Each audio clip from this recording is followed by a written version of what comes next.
मेरे प्यारे देशवासियों, नमस्कार। इस समय आप 2021 की विदाई और 2022 के स्वागत की तैयारी में जुटे ही होंगे। नए साल पर हर व्यक्ति, हर संस्था आने वाले साल में कुछ और बेहतर करने, बेहतर बनने के संकल्प लेते हैं। पिछले 7 सालों से हमारी ये मन की बात भी व्यक्ति की, समाज की, देश की अच्छाइयों को उजागर कर और अच्छा करने और अच्छा बनने की प्रेरणा देती आई है। इन 7 वर्षों में मन की बात करते हुए मैं सरकार की उपलब्धियों पर भी चर्चा कर सकता था। आपको भी अच्छा लगता, आपने भी सराहा होता। लेकिन ये मेरा दशकों का अनुभव है कि मीडिया की चमक दमक से दूर, अखबारों की सुर्खियों से दूर कोटि कोटि लोग हैं जो बहुत कुछ अच्छा कर रहे हैं।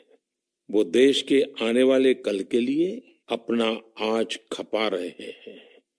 वो देश की आने वाली पीढ़ियों के लिए अपने प्रयासों पर आज जी जान से जुटे रहते हैं। ऐसे लोगों की बात बहुत सुकून देती है, गहरी प्रेरणा देती है। मेरे लिए मन की बात हमेशा से ऐसे ही लोगों के प्रयासों से भरा हुआ, खिला हुआ, सजा हुआ एक सुंदर उपवन रहा है। और मन की बात में तो हर महीने मेरी मशक्कत ही इस बात पर होती है, इस उपवन की कौन सी पंखुड़ी आपके बीच लेकर के आऊं। मुझे खुशी है कि हमारी बहुरत्ना वसुंधरा के पुण्य कार्यों का अविरल प्रवाह निरंतर बहता रहता है। और आज जब देश अमृत महोत्सव मना रहा है, तो ये जो जनशक्ति है, जन जन की शक्ति है, उसका उल्लेख, उसके प्रयास, उसका परिश्रम भारत के और मानवता के उज्जवल भविष्य के लिए एक तरह से गारंटी देता है। साथियों, ये जनशक्ति की ही ताकत है, सबका प्रयास है कि भारत 100 साल में आई सबसे बड़ी महामारी से लड़ सका। हम हर मुश्किल समय में एक दूसरे के साथ एक परिवार की तरह खड़े रहे। अपने मोहल्ले या शहर में किसी की मदद करना हो, जिससे जो बना उससे ज्यादा करने की कोशिश की। आज विश्व में वैक्सीनेशन के जो आंकड़े हैं, उनकी तुलना भारत से करें तो लगता है कि देश ने कितना अभूतपूर्व काम किया है, कितना बड़ा लक्ष्य हासिल किया है। वैक्सीन की 140 करोड़ डोज के पड़ाव को पार करना प्रत्येक भारतवासी की अपनी उपलब्धि है। ये प्रत्येक भारतीय का व्यवस्था पर भरोसा दिखाता है, विज्ञान पर भरोसा दिखाता है, वैज्ञानिकों पर भरोसा दिखाता है और समाज के प्रति अपने दायित्वों को निभा रहे हम भारतीयों की इच्छा शक्ति का प्रमाण भी है। लेकिन साथियों, हमें ये भी ध्यान रखना है कि कोरोना का एक नया वेरिएंट दस्तक दे चुका है। पिछले 2 वर्षों का हमारा अनुभव है कि इस वैश्विक महामारी को परास्त करने के लिए एक नागरिक के तौर पर हमारा खुद का प्रयास बहुत महत्वपूर्ण है। ये जो नया ओमिक्रॉन वेरिएंट आया है, उसका अध्ययन हमारे वैज्ञानिक लगातार कर रहे हैं। हर रोज नया डेटा उन्हें मिल रहा है, उनके सुझावों पर काम हो रहा है। ऐसे में स्वयं की सजगता, स्वयं का अनुशासन कोरोना के इस वेरिएंट के खिलाफ देश की बहुत बड़ी शक्ति है। हमारी सामूहिक शक्ति ही कोरोना को परास्त करेगी। इसी दायित्व बोध के साथ हमें 2022 में प्रवेश करना है। मेरे प्यारे देशवासियों, महाभारत के युद्ध के समय भगवान श्री कृष्ण ने अर्जुन को कहा था, नभः स्पुरुषम दीप्तम, यानी गर्व के साथ आकाश को छूना। ये भारतीय वायुसेना का आदर्श वाक्य भी है। मां भारती की सेवा में लगे अनेक जीवन आकाश की इन बुलंदियों को रोज गर्व से छूते हैं, हमें बहुत कुछ सिखाते हैं। ऐसा ही एक जीवन रहा ग्रुप कैप्टन वरुण सिंह का, वरुण सिंह उस हेलीकॉप्टर को उड़ा रहे थे जो इस महीने तमिलनाडु में हादसे का शिकार हो गया। उस हादसे में हमने देश के पहले सीडीएस जनरल बिपिन रावत और उनकी पत्नी समेत कई वीरों को खो दिया। वरुण सिंह भी मौत से कई दिन तक जाबाजी से लड़े, लेकिन फिर वो भी हमें छोड़कर चले गए। वरुण जब अस्पताल में थे, उस समय मैंने सोशल मीडिया पर कुछ ऐसा देखा जो मेरे हृदय को छू गया। इस साल अगस्त में ही उन्हें शौर्य चक्र दिया गया था। इस सम्मान के बाद उन्होंने अपने स्कूल के प्रिंसिपल को एक चिट्ठी लिखी थी। इस चिट्ठी को पढ़कर मेरे मन में पहला विचार यही आया कि सफलता के शीर्ष पर पहुंचकर भी वे जड़ों को सींचना नहीं भूले। दूसरा कि जब उनके पास सेलिब्रेट करने का समय था तो उन्होंने आने वाली पीढ़ियों की चिंता की। वो चाहते थे कि जिस स्कूल में वो पढ़े वहां के विद्यार्थियों की जिंदगी भी एक सेलिब्रेशन बने। अपने पत्र में वरुण सिंह जी ने अपने पराक्रम का बखान नहीं किया, बल्कि अपनी असफलताओं की बात की। कैसे उन्होंने अपनी कमियों को काबिलियत में बदला, इसकी बात की। इस पत्र में एक जगह उन्होंने लिखा है, it is okay to be mediocre, not everyone will excel at school and not everyone will be able to score in the 90s. If you do, it is an amazing achievement and must be applauded. However, if you don't think that you are meant to be mediocre. You may be mediocre in school, but it is by no means a measure of things to come in life. Find your calling. It could be art, music, graphic design, literature, etc. Whatever you work towards, be dedicated, do your best. Never go to bed thinking, I could have put in more efforts. साथियों, औसत से असाधारण बनने का उन्होंने जो मंत्र दिया है, वो भी उतना ही महत्वपूर्ण है। इसी पत्र में वरुण सिंह ने लिखा है, Never lose hope.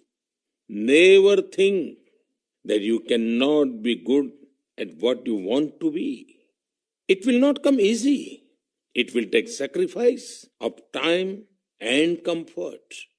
I was mediocre, and today I have reached difficult milestone in my career. Do not think that 12th board marks decide what you are capable of achieving in life. Believe in yourself and work towards it. Varun ने लिखा था कि अगर वो एक भी student को प्रेरणा दे सके तो ये भी बहुत होगा। लेकिन आज मैं कहना चाहूंगा, उन्होंने पूरे देश को प्रेरित किया है। उनका लेटर भले ही केवल स्टूडेंट से बात करता हो, लेकिन उन्होंने हमारे पूरे समाज को संदेश दिया है। साथियों, हर साल मैं ऐसे ही विषयों पर विद्यार्थियों के साथ परीक्षा पर चर्चा करता हूं। इस साल भी एग्जाम से पहले मैं स्टूडेंट्स के साथ चर्चा करने की प्लानिंग कर रहा हूं। इस कार्यक्रम के लिए 2 दिन बाद 28 दिसंबर से mygov.in पर रजिस्ट्रेशन भी शुरू होने जा रहा है। ये रजिस्ट्रेशन 28 दिसंबर से 20 जनवरी तक चलेगा। इसके लिए क्लास 9 से 12 तक के स्टूडेंट्स, टीचर्स और पेरेंट्स के लिए ऑनलाइन कंपटीशन भी आयोजित होगा। मैं चाहूंगा कि आप सब इसमें जरूर हिस्सा लें। आपसे मुलाकात करने का मौका मिलेगा। हम सब मिलकर परीक्षा, करियर, सफलता और विद्यार्थी जीवन से जुड़े अनेक पहलुओं पर मंथन करेंगे। मेरे प्यारे देशवासियों, मन की बात में अब मैं आपको कुछ सुनाने जा रहा हूं जो सरहद के पार कहीं बहुत दूर से आई है। ये आपको आनंदित भी करेंगी और हैरान भी कर देंगी। वंदे मातरम, वंदे मातरम,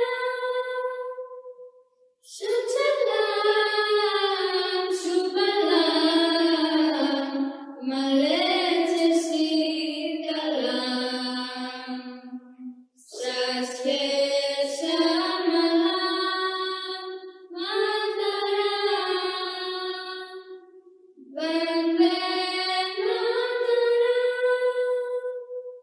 शुभ्रे ज्योत्स्ना पुलकितयामिनी,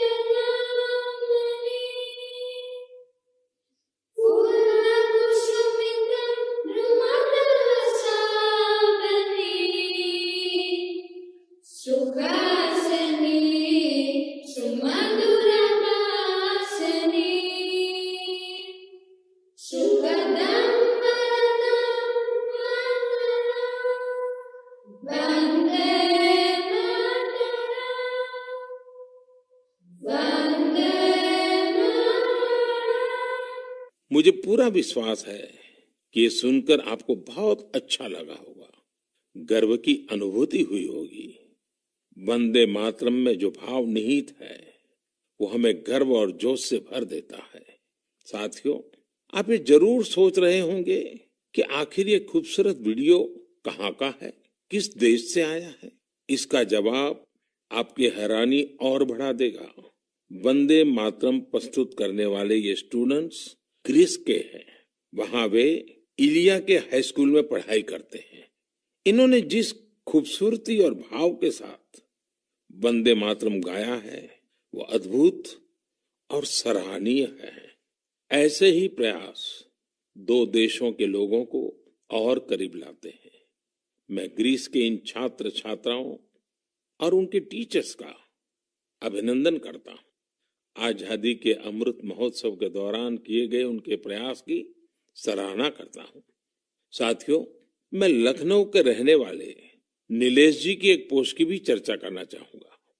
नीलेश जी ने लखनऊ में हुए एक अनूठे ड्रोन शो की बहुत प्रशंसा की है। ये ड्रोन शो लखनऊ के रेसिडेंसी क्षेत्र में आयोजित किया गया था। 1857 के पहले स्वतंत्रता संग्राम की गवाही रेसिडेंसी की दीवारों पर आज भी नजर आती है। रेसिडेंसी में हुए ड्रोन शो में भारतीय स्वतंत्रता संग्राम के अलग अलग पहलुओं को जीवंत बनाया गया। चाहे चौरी चौरा आंदोलन हो, काकोरी ट्रेन की घटना हो, या फिर नेताजी सुभाष बाबू का अदम्य साहस और पराक्रम, इस ड्रोन शो ने सबका दिल जीत लिया। आप भी इसी तरह अपने शहरों के, गांवों के आजादी के आंदोलन से जुड़े अनूठे पहलुओं को लोगों के सामने ला सकते हैं। इसमें टेक्नोलॉजी की भी खूब मदद ले सकते हैं। आजादी का अमृत महोत्सव हमें आजादी की जंग की स्मृतियों को जीने का अवसर देता है, उसको अनुभव करने का अवसर देता है। ये देश के लिए नए संकल्प लेने का, कुछ कर गुजरने की इच्छा शक्ति दिखाने का प्रेरक उत्सव है, प्रेरक अवसर है। आइए स्वतंत्रता संग्राम की महान विभूतियों से प्रेरित होते रहें, देश के लिए अपने प्रयास और मजबूत करते रहें। मेरे प्यारे देशवासियों, हमारा भारत कई अनेक असाधारण प्रतिभाओं से संपन्न है, जिनका कृतित्व दूसरों को भी कुछ करने के लिए प्रेरित करता है। ऐसे ही एक व्यक्ति हैं तेलंगाना के डॉक्टर कुरेला विठलाचार्य जी। उनकी उम्र 84 साल है। विठलाचार्य जी इसकी मिसाल है कि जब बात अपने सपने पूरे करने की हो तो उम्र कोई मायने नहीं रखती। साथियों, विठलाचार्य जी की बचपन से एक इच्छा थी, वो एक बड़ी सी लाइब्रेरी खोले। देश तब गुलाम था। कुछ परिस्थितियां ऐसी थी कि बचपन का वो सपना तब सपना ही रह गया। समय के साथ विठलाचार्य जी लेक्चरर बने, तेलुगु भाषा का गहन अध्ययन किया और उसी में कई सारी रचनाओं का सृजन भी किया। 6-7 साल पहले वो एक बार फिर अपना सपना पूरा करने में जुटे। उन्होंने खुद की किताबों से लाइब्रेरी की शुरुआत की, अपने जीवन भर की कमाई इसमें लगा दी। धीरे धीरे लोग इससे जुड़ते चले गए और योगदान करते गए। यदाद्री भुवनागिरी जिले के रमन्नापेट मंडल की इस लाइब्रेरी में करीब 2 लाख पुस्तकें हैं। विठलाचार्य जी कहते हैं कि पढ़ाई को लेकर उन्हें जिन मुश्किलों का सामना करना पड़ा, वो किसी और को न करना पड़े। उन्हें आज ये देखकर बहुत अच्छा लगता है कि बड़ी संख्या में स्टूडेंट्स को इसका लाभ मिल रहा है। उनके प्रयासों से प्रेरित होकर कई दूसरे गांवों के लोग भी लाइब्रेरी बनाने में जुटे हैं। साथियों, किताबें सिर्फ ज्ञान ही नहीं देती, बल्कि व्यक्तित्व भी संवारती हैं, जीवन को भी गढ़ती हैं। किताबें पढ़ने का शौक एक अद्भुत संतोष देता है। आजकल मैं देखता हूं कि लोग ये बहुत गर्व से बताते हैं कि इस साल मैंने इतनी किताबें पढ़ी, अब आगे मुझे ये किताबें और पढ़नी है। ये एक अच्छा ट्रेंड है जिसे और बढ़ाना चाहिए।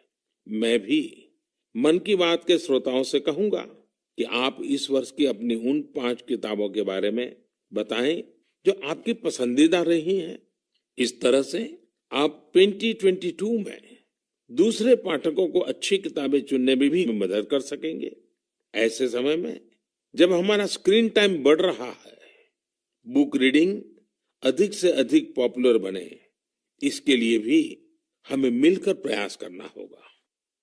मेरे प्यारे देशवासियों, हाल ही में मेरा ध्यान एक दिलचस्प प्रयास की ओर गया है। ये कोशिश हमारे प्राचीन ग्रंथों और सांस्कृतिक मूल्यों को भारत ही नहीं बल्कि दुनिया भर में लोकप्रिय बनाने की है। पुणे में भंडारकर ओरिएंटल रिसर्च इंस्टीट्यूट नाम का एक सेंटर है। इस संस्थान ने दूसरे देशों के लोगों को महाभारत के महत्व से परिचित कराने के लिए ऑनलाइन कोर्स शुरू किया है।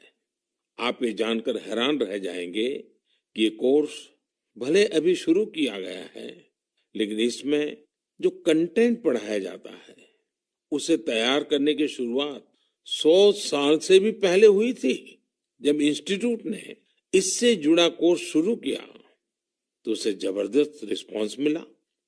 मैं इस शानदार पहल की चर्चा इसलिए कर रहा हूं ताकि लोगों को पता चले कि हमारी परंपरा के विभिन्न पहलुओं को किस प्रकार मॉडर्न तरीके से प्रस्तुत किया जा रहा है। 7 समंदर पार बैठे लोगों तक इसका लाभ कैसे पहुंचे, इसके लिए भी इनोवेटिव तरीके अपनाए जा रहे हैं। साथियों, आज दुनिया भर में भारतीय संस्कृति के बारे में जानने को लेकर दिलचस्पी बढ़ रही है।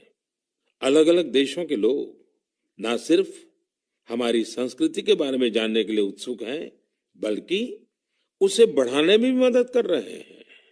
ऐसे ही एक व्यक्ति है सर्बियन स्कॉलर डॉक्टर मोमिर निकिच। इन्होंने एक बायलिंगुअल संस्कृत सर्बियन डिक्शनरी तैयार की है। इस डिक्शनरी में शामिल किए गए संस्कृत के 70,000 से अधिक शब्दों का सर्बियन भाषा में अनुवाद किया गया है। आपको ये जानकर और भी अच्छा लगेगा कि डॉक्टर निकिच ने 70 वर्ष की उम्र में संस्कृत भाषा सीखी है। वे बताते हैं कि इसकी प्रेरणा उन्हें महात्मा गांधी के लेखों को पढ़कर मिली। इसी प्रकार का उदाहरण मंगोलिया के 93 साल के प्रोफेसर जे गेंदे धर्म का भी है। पिछले 4 दशकों में उन्होंने भारत के करीब 40 प्राचीन ग्रंथों, महाकाव्यों और रचनाओं का मंगोलियन भाषा में अनुवाद किया है। अपने देश में भी इस तरह के जज्बे के साथ बहुत लोग काम कर रहे हैं। मुझे गोवा के सागर मुले जी के प्रयासों के बारे में भी जानने को मिला है, जो सैकड़ों वर्ष पुरानी कावी चित्रकला को लुप्त होने से बचाने में जुटे हैं। कावी चित्रकला भारत के प्राचीन इतिहास को अपने आप में समेटे हैं। दरअसल काव का अर्थ होता है लाल मिट्टी। प्राचीन काल में इस कला में लाल मिट्टी का प्रयोग किया जाता था। गोवा में पुर्तगाली शासन के दौरान वहां से पलायन करने वाले लोगों ने दूसरे राज्यों के लोगों का भी इस अद्भुत चित्रकला से परिचय कराया। समय के साथ ये चित्रकला लुप्त होती जा रही थी, लेकिन सागर मुले जी ने इस कला में नई जान फूंक दी है। उनके इस प्रयास को भरपूर सराहना भी मिल रही है। साथियों, एक छोटी सी कोशिश, एक छोटा कदम भी हमारी समृद्ध कलाओं के रक्षण में बहुत बड़ा योगदान दे सकता है। अगर हमारे देश के लोग ठान लें तो देश भर में हमारी प्राचीन कलाओं को सजाने, संवारने और बचाने का जज्बा एक जन आंदोलन का रूप ले सकता है। मैंने यहाँ कुछ ही प्रयासों के बारे में बात की है। देश भर में इस तरह के अनेक प्रयास हो रहे हैं। आप उनकी जानकारी नमो ऐप के जरिए मुझ तक जरूर पहुंचाएं। मेरे प्यारे देशवासियों, अरुणाचल प्रदेश के लोगों ने साल भर से एक अनूठा अभियान चला रखा है और उसे नाम दिया है Arunachal Pradesh air gun surrender अभियान। इस अभियान में लोग स्वेच्छा से अपनी एयर गन सरेंडर कर रहे हैं। जानते हैं क्यों? ताकि अरुणाचल प्रदेश में पक्षियों का अंधाधुंध शिकार रुक सके। साथियों, अरुणाचल प्रदेश पक्षियों की 500 से भी अधिक प्रजातियों का घर है। इनमें कुछ ऐसी देसी प्रजातियां भी शामिल हैं जो दुनिया में कहीं और नहीं पाई जाती हैं। लेकिन धीरे धीरे अब जंगलों में पक्षियों की संख्या में कमी आने लगी है। इसे सुधारने के लिए ही अब ये एयरगन सरेंडर अभियान चल रहा है। पिछले कुछ महीनों में पहाड़ से मैदानी इलाकों तक, एक कम्युनिटी से लेकर दूसरी कम्युनिटी तक, राज्य में हर तरफ लोगों ने इसे खुले दिल से अपनाया है। अरुणाचल के लोग अपनी मर्जी से अब तक 1600 से ज्यादा एयरगन सरेंडर कर चुके हैं। मैं अरुणाचल के लोगों की इसके लिए प्रशंसा करता हूं, उनका अभिनंदन करता हूं। मेरे प्यारे देशवासियों, आप सभी की ओर से 2022 से जुड़े बहुत सारे संदेश और सुझाव आए हैं। एक विषय हर बार के तरह अधिकांश लोगों के संदेशों में है। ये है स्वच्छता और स्वच्छ भारत का। स्वच्छता का ये संकल्प अनुशासन से, सजगता से और समर्पण से ही पूरा होगा। हम एनसीसी कैडेट द्वारा शुरू किए गए पुनीत सागर अभियान में भी इसकी झलक देख सकते हैं। इस अभियान में 30,000 से अधिक एनसीसी कैडेट शामिल हुए। एनसीसी के इन कैडेट्स ने बीचीज पर सफाई की, वहां से प्लास्टिक कचरा हटाकर उसे रिसाइकलिंग के लिए इकट्ठा किया। हमारे बीचीज, हमारे पहाड़, ये हमारे घूमने लायक तभी होते हैं जब वहां साफ सफाई हो। बहुत से लोग किसी जगह जाने का सपना जिंदगी भर देखते हैं, लेकिन जब वहां जाते हैं तो जाने अनजाने कचरा भी फैला आते हैं। ये हर देशवासी की जिम्मेदारी है कि जो जगह हमें इतनी खुशी देती है, हम उन्हें अस्वच्छ न करें। साथियों, मुझे साफ वाटर नाम से एक स्टार्टअप के बारे में पता चला है, जिसे कुछ युवाओं ने शुरू किया है। ये आर्टिफिशियल इंटेलिजेंस और इंटरनेट ऑफ थिंग्स की मदद से लोगों को उनके इलाके में पानी की शुद्धता और क्वालिटी से जुड़ी जानकारी देगा। ये स्वच्छता का ही तो एक अगला चरण है। लोगों के स्वच्छ और स्वस्थ भविष्य के लिए इस स्टार्टअप की अहमियत को देखते हुए इसे एक ग्लोबल अवार्ड भी मिला है। साथियों, एक कदम स्वच्छता की ओर, इस प्रयास में संस्थाएं हो या सरकार, सभी की महत्वपूर्ण भूमिका है। आप सब जानते हैं कि पहले सरकारी दफ्तरों में पुरानी फाइलों और कागजों का कितना ढेर रहता था। जब से सरकार ने पुराने तौर तरीकों को बदलना शुरू किया है, ये फाइल्स और कागज के ढेर डिजिटाइज होकर कंप्यूटर के फोल्डर में समाते जा रहे हैं। जितना पुराना और पेंडिंग मटेरियल है, उसे हटाने के लिए मंत्रालयों और विभागों में विशेष अभियान भी चलाए जा रहे हैं। इस अभियान से कुछ बड़ी ही इंटरेस्टिंग चीजें हुई हैं। डिपार्टमेंट ऑफ पोस्ट्स में जब ये सफाई अभियान चला तो वहां का जंकयार्ड पूरी तरह खाली हो गया। अब इस जंकयार्ड को कोर्टयार्ड और कैफेटेरिया में बदल दिया गया है। एक और जंकयार्ड टू व्हीलर्स के लिए पार्किंग स्पेस बना लिया गया है।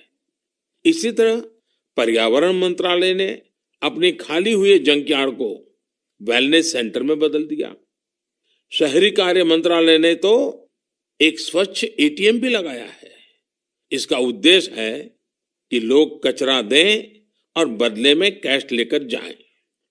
सिविल एविएशन मिनिस्ट्री के विभागों ने पेड़ों से गिरने वाली सूखी पत्तियों और जैविक कचरे से जैविक कंपोस्ट खाद बनाना शुरू किया है।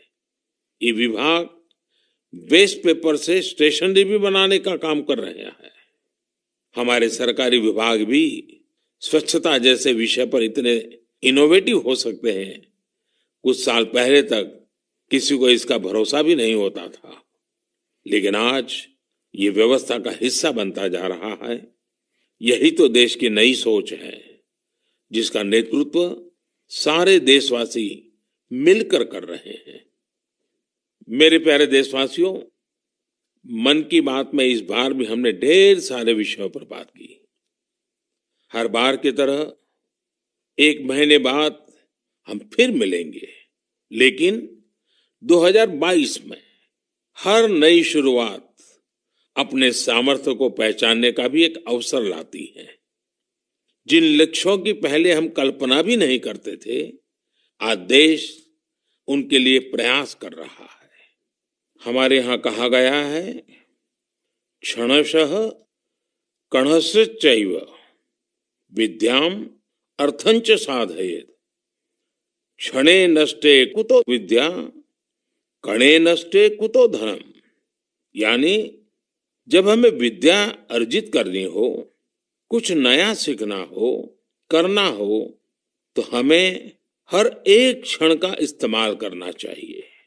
और जब हमें धन अर्जन करना हो, यानी उन्नति प्रगति करनी हो, तो हर एक कण का यानी हर संसाधन का समुचित इस्तेमाल करना चाहिए। क्योंकि क्षण के नष्ट होने से विद्या और ज्ञान चला जाता है, और कण के नष्ट होने से धन और प्रगति के रास्ते बंद हो जाते हैं। ये बात हम सब देशवासियों के लिए प्रेरणा है। हमें कितना कुछ सीखना है, नए नए इनोवेशंस करने हैं, नए नए लक्ष्य हासिल करने हैं। इसलिए हमें एक क्षण गंवाए बिना लगना होगा। हमें देश को विकास की नई ऊंचाई पर लेकर जाना है। इसलिए हमें अपने हर संसाधन का पूरा इस्तेमाल करना होगा। ये एक तरह से आत्मनिर्भर भारत का भी मंत्र है, क्योंकि हम जब अपने संसाधनों का सही इस्तेमाल करेंगे, उन्हें व्यर्थ नहीं होने देंगे, तभी तो हम लोकल की ताकत पहचानेंगे, तभी तो देश आत्मनिर्भर होगा। इसलिए आइए हम अपना संकल्प दोहराएं कि बड़ा सोचेंगे, बड़े सपने देखेंगे और उन्हें पूरा करने के लिए जी जान लगा देंगे। और हमारे सपने केवल हम तक ही सीमित नहीं होंगे। हमारे सपने ऐसे होंगे जिनसे हमारे समाज और देश का विकास जुड़ा हो। हमारी प्रगति से देश की प्रगति के रास्ते खुले। और इसके लिए हमें आज ही लगना होगा, बिना एक क्षण गवाए, बिना एक कण गवाए। मुझे पूरा भरोसा है, इसी संकल्प के साथ आने वाले साल में देश आगे बढ़ेगा और 2022 एक नए भारत के निर्माण का स्वर्णिम पृष्ठ बनेगा। इसी विश्वास के साथ आप सभी को 2022 की ढेर सारी शुभकामनाएं। बहुत बहुत धन्यवाद।